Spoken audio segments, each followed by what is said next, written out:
Good morning, friends. T. Patel Higher Secondary Education Complex.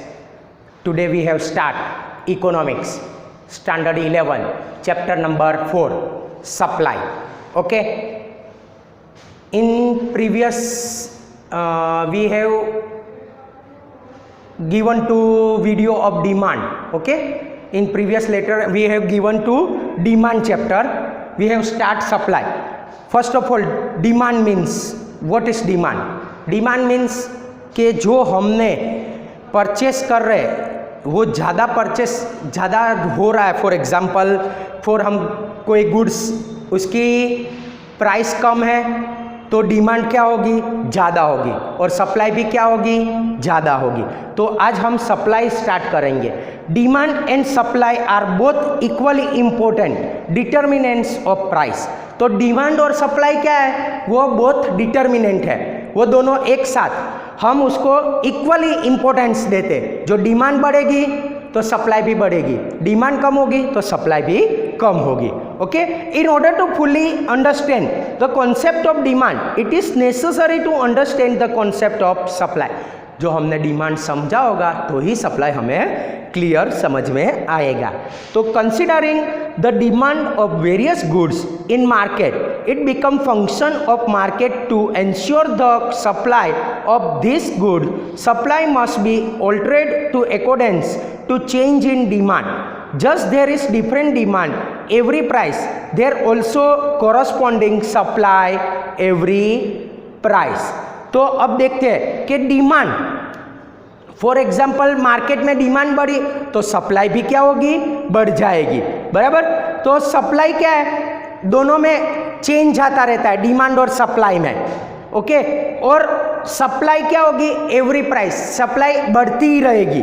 जैसे demand बढ़ी तो supply भी बढ़ानी पड़ेगी, डिमांड कम हुई तो सप्लाई भी कम होगी. Okay. Meaning of stock and supply. अब meaning of stock and supply, first point.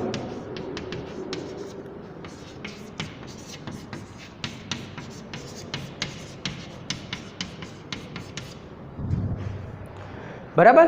तो meaning of stock and supply means क्या, in every language distance between supply and stock is not drawn.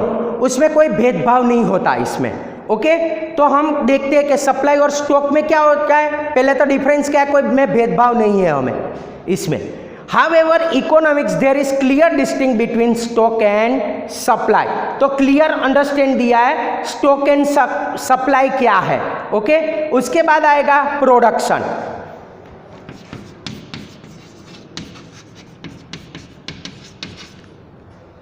Production means क्या, production is the quantity of goods create by the available factor of production during fix time period. Production means क्या, कि quantity of goods. Okay. जितनी हमें created available factor, जितना हमें जरूरत है उतना हम प्रोडक्शन करेंगे. हम ज़्यादा प्रोडक्शन किया तो सप्लाई कम हो गई तो वो गुड्स हमारा वेस्ट हो गया. ओके. तो जितना हमें ज़रूरत है उतना ही फिक्स टाइम पीरियड के अंदर जो हम प्रोड्यूस करें उसे बोलेंगे हम प्रोडक्शन. ओके. उसके बाद आता है सप्लाई. अब main meaning, supply means what. Okay.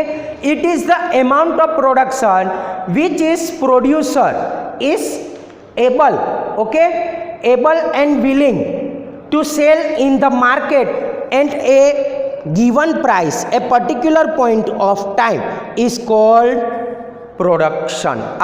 supply. Okay. तो सप्लाई क्या है, पहले तो वो समझना है. द अमाउंट ऑफ प्रोडक्शन, हमने कितना सारा प्रोडक्शन कर दिया. बराबर. तो अब जो प्रोड्यूसर है उसने प्रोडक्शन तो कर दिया. Able and willing, able means शक्ति, हमारे पास कितनी शक्ति है वो प्रोड्यूस करने में, और विलिंग मीन्स इच्छा, हम कितनी इच्छा कर रहे हैं कि भाई हमारा इतना बिक जाए. ओके. तो वो सेल हम किस तरह करेंगे उसे बोलेंगे सप्लाई.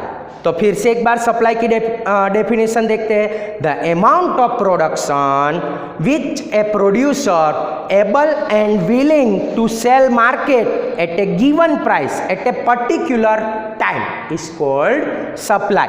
तो जो हम प्रोडक्शन कर रहे हैं उसको किस तरह हम आगे बढ़ाएं, ओके, हमारी इच्छा शक्ति से आगे किस तरह हम सेल करें। जैसे हम मार्केटिंग डिपार्टमेंट है तो मार्केटिंग डिपार्टमेंट का काम क्या है, किस तरह हम मार्केटिंग ज़्यादा से ज़्यादा मार्केटिंग करेंगे तो ज़्यादा से ज़्यादा प्रॉफिट होगा, उतना हम सेल भी कर पाएंगे। ओके, तो ये होगा सप्लाई। उसके बाद है स्टॉक। स्टॉक मीन्स क्या? Stock is a total available amount of goods which is producer which can offered for sale in the market as per the availability of willingness of the seller। तो stock क्या है? जितना total available market में amount of goods, for example हम produce कर रहे हैं तो गुड्स हमने प्रोड्यूस किया तो टोटल अमाउंट जितना हमें बोला था उससे ज़्यादा हमने गुड्स प्रोड्यूस कर दिया।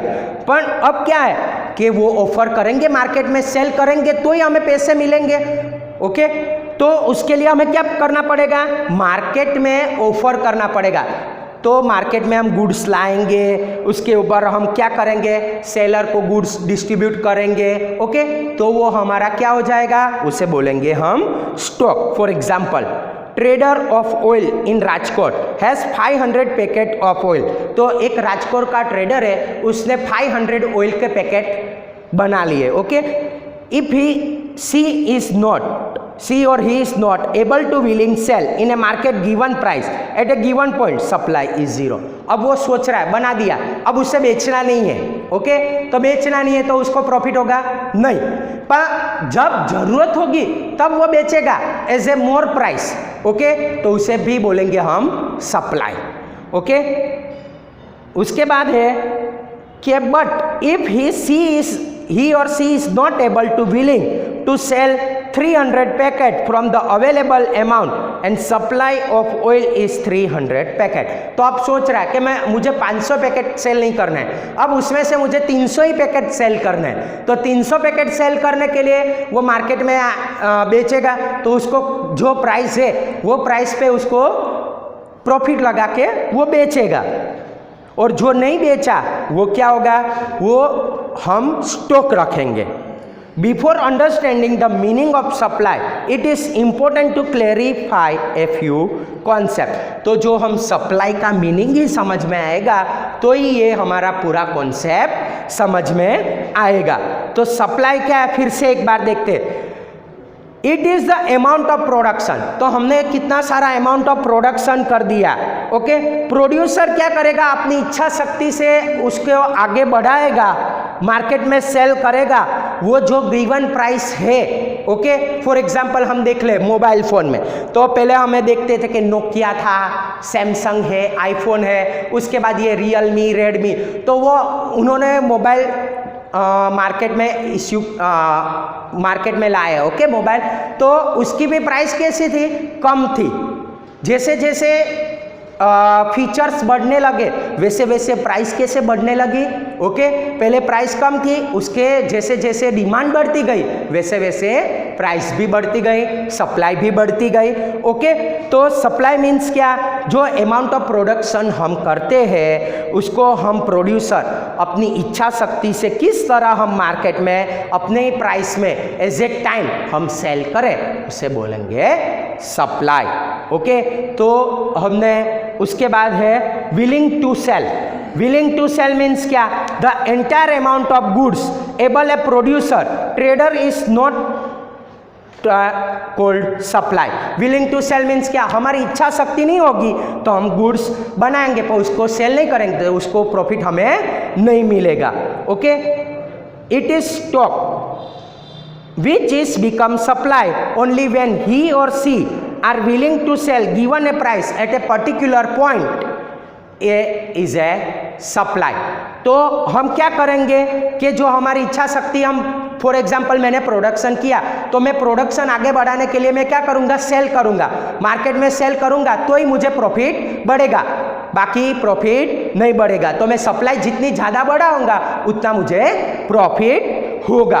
ओके, तो आज हम इतना टॉपिक आज यहाँ करते हैं, कल हम दूसरा एक्सप्लेन करेंगे। Okay, thank you very much.